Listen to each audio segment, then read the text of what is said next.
In this video, we're going to cover everything that you should have received in your Model C box. So let's go ahead and get started. When you're getting the cutting machine out of the box, it may require more than one person to retrieve it. Notice the two styrofoam end pieces. You're going to want to take those off and store them in a place just in case you ever need them again for either storage or shipping. You're going to notice two zip ties holding your housing unit in place. Obviously, before any power is turned on, we do need to get rid of these. To remove these, we are not going to cut them from the front. As you can see that the black band is really close to those zip ties. Instead, we're going to cut the zip ties from the back. On the back side with the zip ties present, your pinch wheels may be in the way of the zip ties. In order to move the pinch wheels, we are going to lower the clamp arm, and that will raise the pinch wheels. We are now able to move the pinch wheels left and right to give us more room. Once you have the pinch wheels moved, you are now free to cut the zip ties. Again, notice that there is no black band in the back, so we don't have any fear of cutting that band. The cutting mat.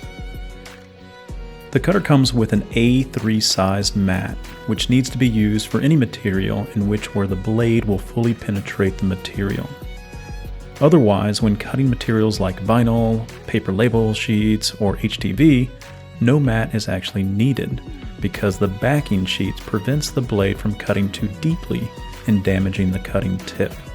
Notice that you have a protective sheet covering your mat. Underneath that protective sheet is sticky material to keep your items in place while cutting. When your mat begins to lose stickiness, it can be washed in warm water with a little bit of dish soap and a soft brush. Once dry, the mat should be sticky again. But more repositional adhesive can be added when needed. The power cable and adapter. This is the power cable that plugs into the adapter and then plugs into your cutter. It's very important to only use this adapter with your cutter. A different adapter can cause permanent damage to your cutter's main board. The power cable plugs into the cutter and into the wall socket or a power strip. Remember to always turn off your cutter before unplugging the cable. The USB cable. Now this USB cable can be used to connect the cutter directly to your computer via USB. The test pen. Your cutter comes with a test pen and an extra refill. The test pen is useful when you're first learning where shapes will cut. Instead of using a blade and possibly damaging the cutting tip, the test pen and paper can be used instead to draw. Also, when you are getting ready to calibrate your cutter's camera, you're going to need the test pen for that procedure. The blade holder. The blade holder is used to hold the blade. Be sure to watch the video on how to insert the blade, and even more importantly, properly set the blade exposure based on the material that you are cutting.